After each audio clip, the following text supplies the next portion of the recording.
everybody, it's your girl Tara, Tara's Local Inspiration, and this video is a story time. Yep, I got another one.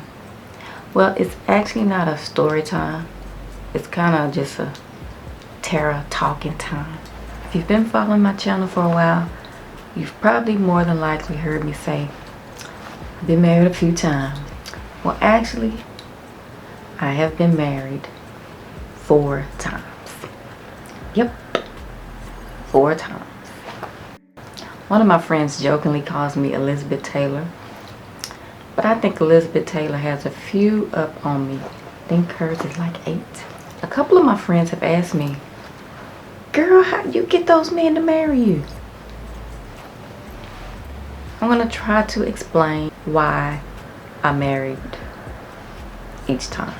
I narrowed it down to 3 reasons: immature, insecure, and insane. So let's start with husband number 1. Husband number 1, I kind of give myself a pass for that one because I was so young. I actually wasn't even old enough to get married. My mom had to sign for me to get married. I was a teenage mom. I got pregnant at 15 and had my daughter at 16, and I married at 16. As a child, I always dreamed of being grown, being an adult, because I would see my older sisters and brothers and I just saw the glamorous part of it. I would watch them getting ready to go out. I would watch my brothers swing out dancing. In my mind, I would just always think, oh, I can't wait till I get grown. I didn't know the part about the working, bills. All I saw was being grown is just so glamorous. When I got pregnant with my daughter, in my mind, that was my opportunity to be grown. I was 15. My daughter's father was 18. My daughter's father asked to marry me. My mom wasn't gonna let me get married. At first, she wasn't gonna sign for it. But I had told her that if she didn't sign them papers, I was just gonna run away. She should have just called my bluff on it, because where the hell was I gonna go? She was scared her baby was gonna run away if she didn't sign for me to get married. And plus, maybe she felt like, it was the right thing to do for us to get married. My dad, on the other hand, he wasn't living with us, and my mama didn't tell my daddy that she was signing for me to get married. He was pissed. He was mad at my mama. She didn't tell him till after the fact. I heard him fussing at my mama saying, why did you do that? Why did you sign for her to get married? I heard my mama say, well, she said she was gonna run away. And my daddy said, damn it, you should have let her run away. She would have came back. I was 8 months pregnant. I can't even say that I was in love with my daughter's father. I was so immature. And my daughter's father, I think he was just, doing the right thing. I got her pregnant, got her married. I can say that I do believe that he was in love with me. We married. He had joined the military. Once he had been stationed, he came back, got me and my daughter. We left to go live with him in Camp Lejeune, North Carolina. Before that, me and him had never just really spent a large amount of time together, because I got pregnant the very first time that we had sex. He said it was like trying to get through a brick wall. Before we actually moved to North Carolina, we had stayed with his mom. His mom had this big, beautiful home. And when she would leave to go to work, we would act like it was just our house, just living in it. We broke that house in. Yes. It was fun for a minute. Once I moved with him to Camp Lejeune, North Carolina, it was a wrap. He was kind of controlling, and it was just a turn off to me, and I just realized I don't like him. I want to go home. Once I got back to my mama's house, as far as I was concerned, it was over between us. He was still very much wanting to be married to me. When I got back to my mom's house, I was a very wild, promiscuous young lady. That marriage, I take total blame for that marriage, because I was so young. I hadn't really lived So once I got back to my mama's house, I was in them streets. That's when dope men were real popular, you know, back in the days. And I was into NWA. Mind you, the whole time I was married to my daughter's father. We stayed married for 6 years. I think he had hopes that I would calm down and come to my senses and want to be married. He held out hope for 6 years. I take full blame for that because even though we weren't together, we were still married. But in my mind, I don't give a damn about no marriage. I'm single. He came to my mom's house and told me that he was going to divorce me. I was like, okay. As far as I know, he didn't cheat on me. But for a while before he came home, he was stationed in Okinawa, Japan. I'm pretty sure he was with one of them Oriental women, because they say them women just flock to them military men when they come over there. But I didn't see it. Me, I was just out there, so it was a known factor. First marriage, I take the blame for that. Okay, but husband number 2 came when I had started trying to settle down. I had started hanging around my older sister. My older sister was really holy. She was really into church. And I started, for some reason, going to her house a lot. She would be watching church on TV, watching some preacher, some TV evangelist preach. I remember I had been out on New Year's Eve night. I had been out all night. I had been drinking. And this was a time when I was really young. I could stay out all night and go to work the next day. Sometimes I would leave the late hours club and go straight to work. And my sister, I think, had asked me to come to church on New Year's Day. I showed up at church in my New Year's Eve outfit that I had been out in. My sister, I guess, was kind of like drawing me in, and going to church was kind of like drawing me in. And I started kind of, you know, feeling convicted about the way I was living, all the party and stuff, you know, going out. So I started wanting to change my life. You know, my daughter was getting a little older. I kind of matured as my daughter got older. It's like I grew up as she grew, if that kind of makes sense. I had gotten into church, y'all. I was living for the Lord, trying to live right, trying to live holy. In walked Satan. Oh, he was dressed up too. He seemed like such a kind man, such a gentleman. He had visited our church in some kind of way. I don't know. Me and him sparked up a conversation. Me and him, we dated for a short time. And at that time, one of my sisters was living with me. A situation had happened. My daughter she didn't come to me and tell me, but I was visiting my sister who I was going to church with. And my daughter and my niece were in her front yard. They were playing. The door was open so I could hear them, you know, through the screen door. I heard my daughter telling my niece, "My auntie just be talking about my mama, and my mama letting her stay with us." So I called my daughter in the house. I said, "Come here." I said, "What your auntie be saying about me?" I felt a type of way, being that I was letting my sister stay with me and she was criticizing me to my child. I didn't know how to just say, "I want you to move." I didn't trust my sister no more after that, and I didn't really feel right living with her. That was part of the reason that I said yes when the man that I was dating in church, when he asked me to marry him. And in my mind, I'm thinking, oh, this is right. This is of the Lord. I'm living my life right, and the Lord has sent me a good man. Not thinking about all the crap I put my first husband through. Not knowing that, oh, it's about to come your way now. And boy, did it come my way. Payback like a mother. Not long after we got married, he showed his horns. That man was evil. And he was an ex-con.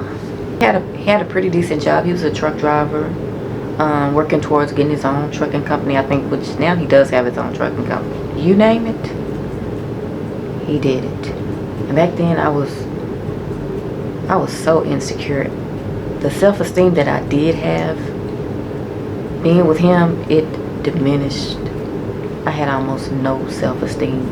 And I started feeling like if I wasn't somebody's wife, I was like less than, or like my life was meaningless. I feel like I just was such a failure. Or if I didn't have a husband, the hell he took me through, I feel like it was payback for what I took my daughter's father through.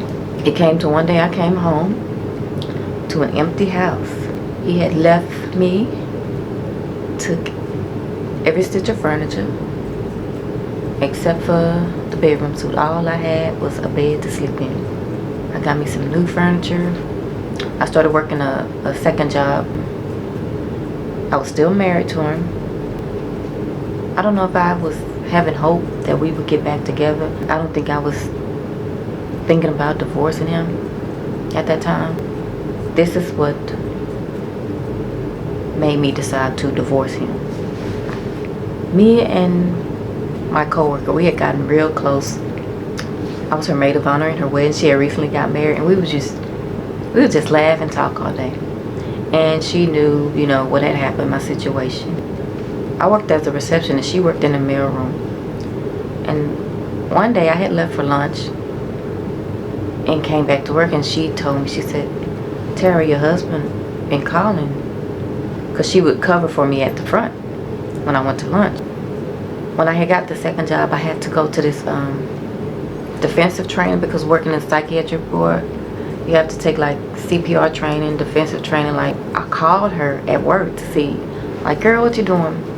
And she said, "You know, Tara, I thought me and you was better than that." And I said, "What are you talking about?" And she was like, "Well, your husband called here today, and he told me what you've been saying about me." I said, "Hold on, you know, that's three-way." I called him on three-way, and when he answered the phone, I said, I said my friend's name. I said, "I have her on the phone." I said, so explain to me, how have I been criticizing her to you?" And when I said that, he just let out a can of worms. He said, "Oh yeah, me and her been talking." He called out her home phone number. He said, "Yeah, she asked me to pay her phone bill," and then her and him started arguing back and forth over the phone. I was holding the phone and I was listening to them, and I just dropped the phone.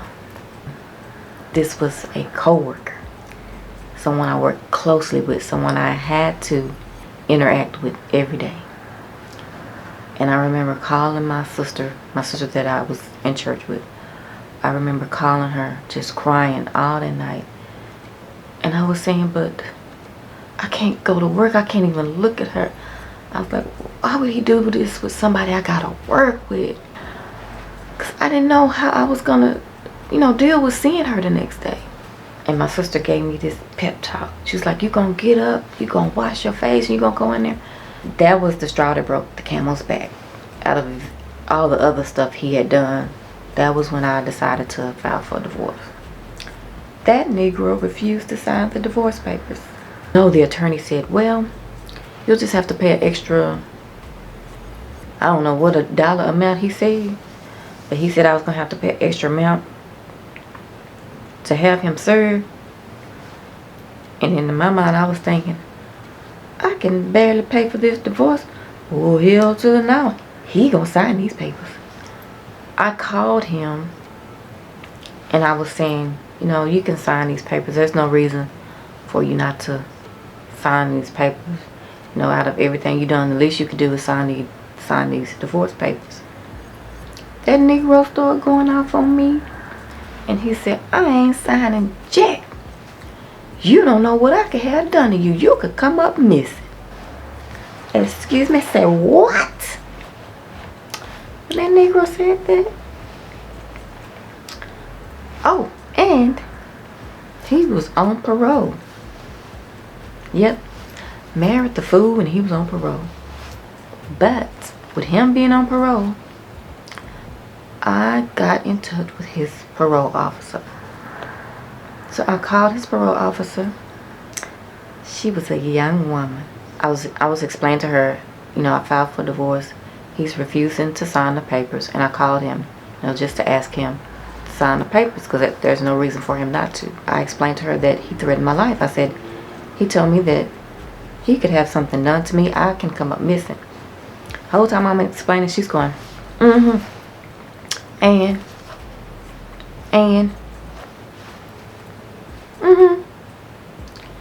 so I'm like, so after I finished pouring my heart out to her, she said, ma'am, there is nothing I can do about that. That is a domestic situation, and he has been nothing but a model citizen. So I'm thinking, this Negro screwing this bitch. I said, so can I talk to your supervisor? Heifer didn't want to put a supervisor on the phone. And she was like, Miss, what more do you want? He's giving you everything. He's giving you a house. He's giving you a car. I said, he gave me what? I said, I was living in this house when I met him. He came to live with me. I am still renting the house. My car, I am still making payments on. She said, you what? You rent? I said, I rent. I said, do you want my landlord's phone number? When I said I rent, her tone changed. And she didn't want to put her damn supervisor on the phone either. She said, okay. I said, oh, he good, ain't he? I said, he got you too. And she said, well, that's why they're called cons. They're con artists. So what I'm about to do when I get off the phone with you, I'm going to hang up and call him. If he don't have those divorce papers signed and delivered to you by 5 o'clock this evening, you come in the office in the morning, you fill out an affidavit that he threatened your life, and he's going back to the pen. Baby, my sister called me at 4:30. My sister that I was going to church with. She called me at work at 4:30. She said, Tara, he brought these papers here, because they had to be notarized too. She said he brought these papers here. They signed and notarized. Divorce number 2. Husband number 3. Insane. I was insane. Yep. Temporary insanity. But I had dated him before. And when I dated him before, actually, I was dating him right before I met the preacher. Like I said, once I was in church and trying to live right and stuff, I had broke up with him.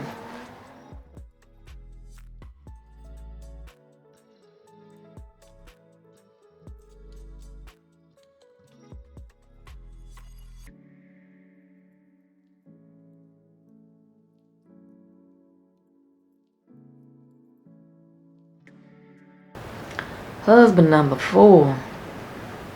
Insane again. I was insane again. Because husband number 4, I was not in love with the man. That was a really dumb decision. My sister introduced me to husband number 4. In the beginning, he seemed like he was so much fun. He was going out partying with me and my sister. We had taken a trip together. He seemed a lot of fun in the beginning. He was a hard worker. He was very country. He seemed like, this country guy that just wanted to work and, provide for his family, just be married, I just want to get away from Fort Worth. He claimed he had his own trucking company, and he was like, he quit that job, come work for me. Be my dispatcher. My dumb ass did it like a fool. I left my job, left my home I had been living in, and moved to Red Oak, Texas, to be a wife and help my husband run his company. As soon as I got there, he flipped like a switch. He said he was not a party man. He didn't want to be going out. He said, "Oh, I'm a minister." You so what? Now mind you, the experience I done had with the other jackleg minister. Y'all seen the movie Menace to Society? Yeah, when Kane get caught and you know the police is questioning him, and the investigator, the one that played Abdullah in Car Wash, he tell Kane what he say. You know he done fucked up now, you know that, don't you? That's just what I was telling myself. You know you done fucked up now, you know that, don't you?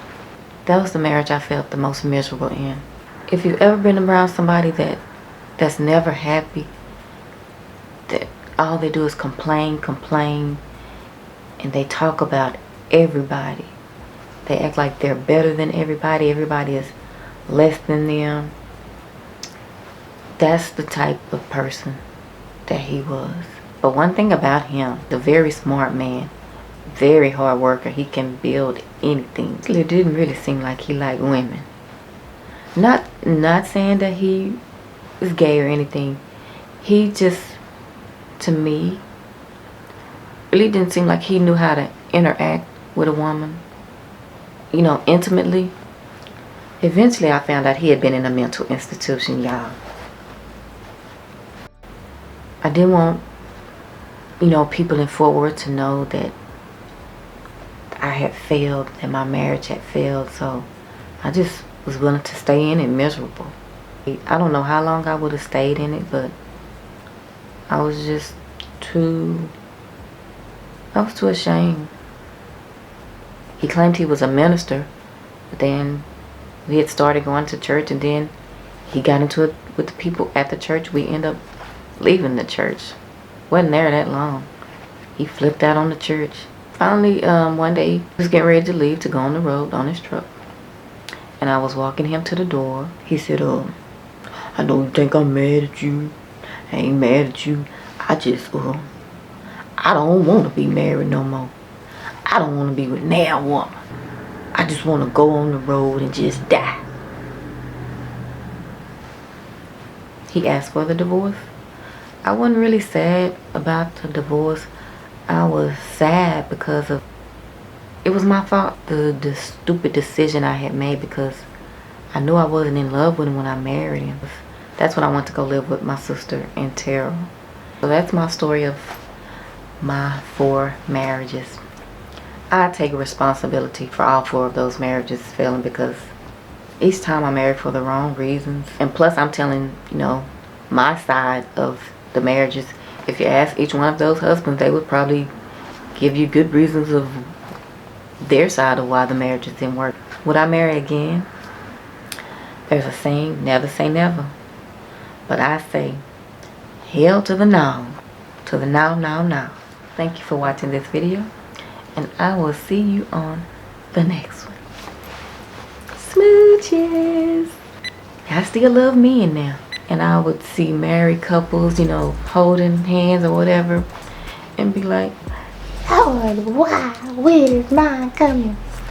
Now I can see married couples and just smile and say, oh, that's nice.